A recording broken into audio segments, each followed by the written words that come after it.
Parliament ఎన్నికల సందర్భంగా మరోసారి ప్రధాని మోడీ తెలంగాణకు రానున్నారు. ఎల్లుండి 15వ తేదీన మల్కాజ్గిరిలో భారీ రోడ్ షోలో పాల్గొనబోతున్నారు. ఈటెల రాజేందర్ పోటీ చేస్తున్న ఈ సెగ్మెంట్ లో ప్రచారానికి మోడీ కిక్ స్టార్ట్ ఇవ్వబోతున్నారు. ఇక 16 నాడు నాగర్ కర్నూలు బహిరంగ సభలో పాల్గొంటారు. 18వ తేదీన జగిత్యాలలో మరో పబ్లిక్ మీటింగ్ లో పాల్గొంటారు మోడీ.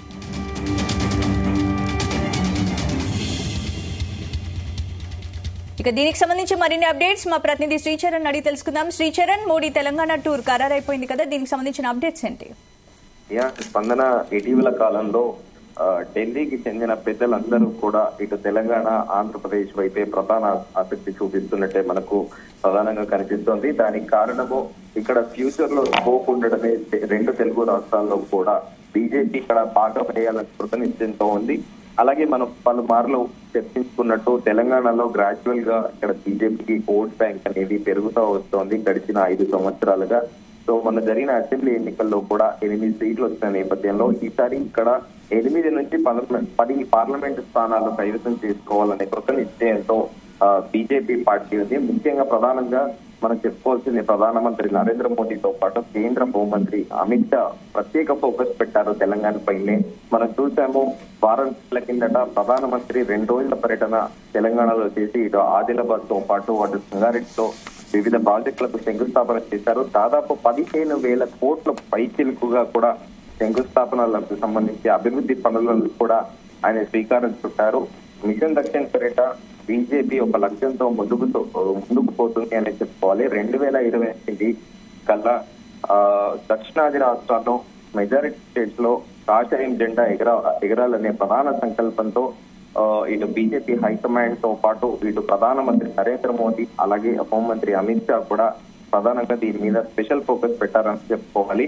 సరిగ్గా వారం రోజుల కిందటే వచ్చిన ప్రధాని మోదీ మరోసారి 15వ తేదీన మల్కాజ్గిరిలో దాదాపు 1.5 కిలోమీటర్ మేర రోడ్ షోలో కూడా పాల్గొనబోతున్నారు. ప్రత్యేకంగా ఈటెల రాజేందర్ ఎవరైతే ఇప్పుడు అభ్యర్థి ఉన్నారో బీజేపీ తరఫున ఆయనకు మద్దతుగా ప్రచారంలో 1.5 కిలోమీటర్ రోడ్ షో కూడా నిర్వహించనున్నారు ప్రధానమంత్రి. ప్రధానంగా ఈ మల్కాజ్గిరి పార్లమెంట్ కాన్స్టిట్యున్సీ ఇండియాలో one of the biggest parliament constituency. ఇక్కడ ఆల్మోస్ట్ 60% సెటిలర్స్ ఉంటారు. వివిధ రాష్ట్రాల నుంచి వచ్చి ఇక్కడ సెటిల్ అయిన వాళ్లే ఉన్నారు. సో వాళ్ళందరికీ కూడా ఇటు ఆంధ్ర ఓటర్ల మద్దతు ప్రస్తుతానికి బీజేపీకి ఉన్నట్టు చెప్పుకోవాలి. ఎందుకంటే ఆంధ్ర రాష్ట్రంలో బీజేపీ జనసేనకి దాంతో పాటు టీడీపీకి దాదాపు పొత్తులు కుదిరినట్టే. సో ఈ నేపథ్యంలో వీళ్ళు పరస్పర సహకారంతోనే ముందుకు వెళ్తున్నారు అనేది కూడా మనం ప్రధానంగా చెప్పుకోవచ్చు. అయితే 16వ తేదీన నాగర్ కర్నూలులో కూడా బహిరంగ సభ కూడా నిర్వహించనున్నారు. దానికి కారణము రీసెంట్ గా టీఆర్ఎస్ నుంచి రాములు ఎవరైతే పెద్ద లీడర్ గా చెప్పుకునే రాములు జాయిన్ అవ్వడము, అనంతరం బీజేపీ ఆయన కుమారుడికి భరత్ టికెట్ అవ్వడము, ఆ భరత్ కి కూడా సపోర్టివ్ గా అక్కడ బహిరంగ సభలో పాల్గొనాలని ప్రధానమంత్రి నిశ్చయించుకున్నట్టు కూడా ప్రధానంగా ఒక సమాచారము. అలాగే దీంతో పాటు ఈ నెల 17 ఉన్నారు జాతీయ రహదారి పైనే ప్రత్యేకంగా ఆయన విమానాన్ని కూడా ల్యాండ్ అయ్యే విధంగా కూడా ప్లాన్ చేస్తున్నట్టు సమాచారము. మొత్తానికి చూసుకుంటే చిల్కరూరిపేట మండలం బొప్పూడి వద్ద భారీ సభ ఏర్పాటు చేయాలని కూడా ప్రస్తుతానికి అక్కడ బీజేపీ స్థానిక నాయకులను ఆదేశించినట్టు కూడా సమాచారము. అలాగే దానితో పాటు కొరిసపాడు వద్ద ఉన్న రన్వేని కూడా ఎమర్జెన్సీ రన్వే కోసం కూడా ఇప్పటికే అధికారులు కూడా పరిశీలించారు. దానంతరం 17న చిత్తలూరుపేటలో బహిరంగ సభ అనంతరం 18వ తేదీన ఇటు నిజామాబాద్ పార్లమెంట్ కాన్స్టిట్యున్సీలో మొదటి కూడా ఫైర్ బ్రాండ్ గా అగ్గిబరాటాగా పేరొందిన ధర్మపురి అరవింద్కు మద్దతుగా జగిత్యాల్లో కూడా ప్రధానమంత్రి నరేంద్ర మోదీ ఒక బహిరంగ సభలో పాల్గొనబోతున్నారు. రోడ్ షోతో పాటు బహిరంగ సభలో కూడా ప్రధానమంత్రి పాల్గొంటారు.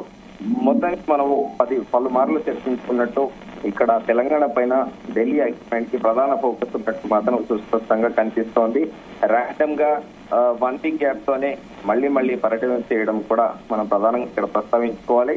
అనంతరం నేరుగా అయిపోయిన తర్వాత ప్రధానమంత్రి నరేంద్ర మోదీ ఒకసారి వారణాసి వెళ్లి తన ఓవర్ కాన్స్టిట్యున్సీలో కూడా క్యాంపెయినింగ్ తీసుకోబోతున్నారు అనేది కూడా ప్రస్తుతానికి ఒక ప్రచారం జరుగుతుంది. దానిపైన ఇంకా అఫీషియల్ గా ఒక ఎక్స్ వేదికగా గానీ ప్రధానమంత్రి కార్యాలయం నుండి అఫీషియల్ గా ఎలాంటి నోట్ అయితే వెలువడలేదు. ప్రస్తుతానికైతే ఈ తెలుగు 2 రాష్ట్రాల్లోనే బీజేపీ హైకమాండ్ ప్రధానంగా ఫోకస్ చేసిందని చెప్పుకోవచ్చు మనం. స్పందన. Thank you Srichand.